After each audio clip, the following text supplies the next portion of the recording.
La BD que nous allons présenter est le tome 1 de la série composée de 5 tomes, Les Aigles de Rome, écrite mais aussi dessinée par Enzo Marini, un auteur-illustrateur italien né en 1969 en Suisse. Elle parut le 7 novembre 2007. L'édition de ce tome correspond à Dargaud, une maison d'édition française réputée depuis 1936.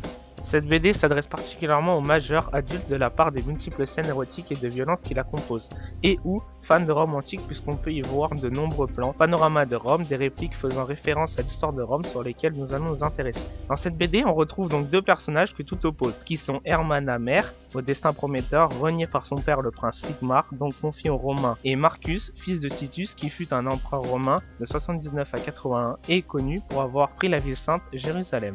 Ces deux garçons, sous l'autorité de ce fameux Titus, vont ensemble, malgré leur haine réciproque, s'entraîner dans le but de devenir de puissants guerriers. Suivra par la suite un enchaînement d'histoires d'amour, de jalousie, de gloire, de surprise et de rebondissements qui entretiendront l'intrigue dans une Rome antique à son apogée.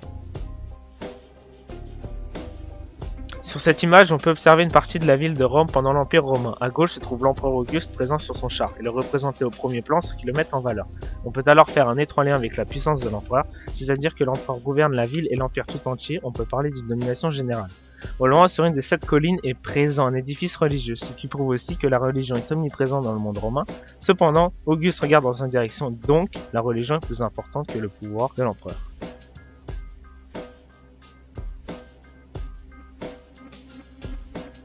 Sur la planche haut de la page, on peut voir, cadrée au premier plan, une statue de marbre blanc d'environ 2 mètres représentant l'empereur Auguste. Elle se nomme Auguste de Prima Porta, mais on ne connaît pas son sculpteur. Elle est actuellement exposée au musée du Vatican à Rome. La vue, légèrement de contre-plongée, c'est clairement un choix de l'auteur, nous permet bien de nous rendre compte de la grandeur de la statue, la mise en valeur d'Auguste et de ce qui l'entoure. Ceci donne un effet très majestueux à la planche, avec Auguste, tel un vainqueur, autrement dit un imperator, car il pose le poing levé, il est cuirassé et il porte le paludamentum, qui est un manteau très réputé à l'époque. Ses pieds et mains sont nus puisque ceci représente une convention de l'art grec qui est la nudité héroïque. Auguste fut le premier empereur romain de -27 à -14 avant Jésus-Christ, donc après avoir écarté son rival Antoine, et aussi le premier à avoir adopté le nouveau régime qui est le principat, la domination presque totale de l'empereur sur son empire. Il est le fils adoptif de Jules César et est connu pour ses conquêtes, donc ornées de victoires et de défaites, pour la création du Second Triumvirat, un partage de l'empire, ainsi que pour sa passion pour l'art et l'architecture, ce qui entraîna la construction de nombreux monuments à Rome.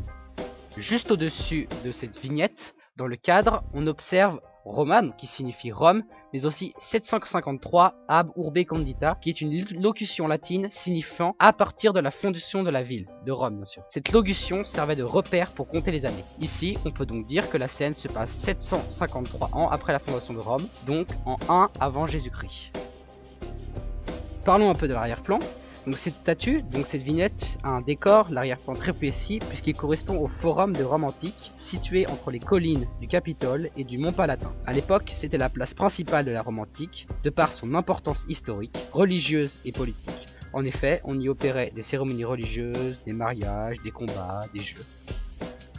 Au centre, derrière la statue, on observe le temple de la Concorde. Juste à sa droite, tout au fond, on observe la basilique Portia. Juste à côté, on a la Curie, qui était donc une grande cathédrale. Sur la place du Forum, à droite, se trouvent des rostres, qui sont de grands piliers à l'effigie de dieux, de déesses, etc. Et on observe tout à droite une partie de la basilique Emilia. On peut aussi noter que la statue se situe sur la place du Forum de Rome, où on observe des commerces, des échanges, des amis, etc.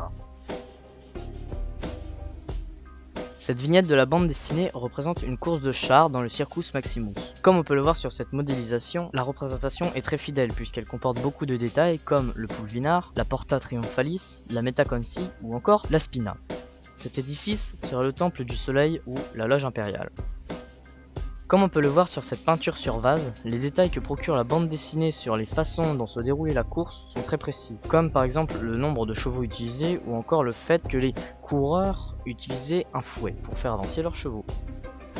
Derrière le Circus Maximus, on peut apercevoir plusieurs bâtiments. Il y a l'Area Apollinis, le Domus Flavia, le Domus Augustana et le Stadium. Tous ces bâtiments sont situés sur le Palatin et ont tous une fonction. Le premier contient le temple d'Apollon et sert donc de lieu de sacre à ce dieu. Le Domus Flavia, le Domus Augustana et le Stadium sont 3 parties du palais royal. Le premier est la partie publique du palais, là où tous les citoyens pouvaient se retrouver. La seconde partie est donc la partie privée, là où habitait l'empereur. Et la troisième partie, le le stadium servait soit de circus miniature, soit de jardin privé. Comme nous l'avons dit plus tôt, l'indication 757 Ab Urbe Condita nous informe sur l'époque à laquelle se passe la scène, soit 757 ans après la fondation de Rome. Voilà, c'est la fin de cette vidéo. Merci beaucoup de nous avoir écoutés.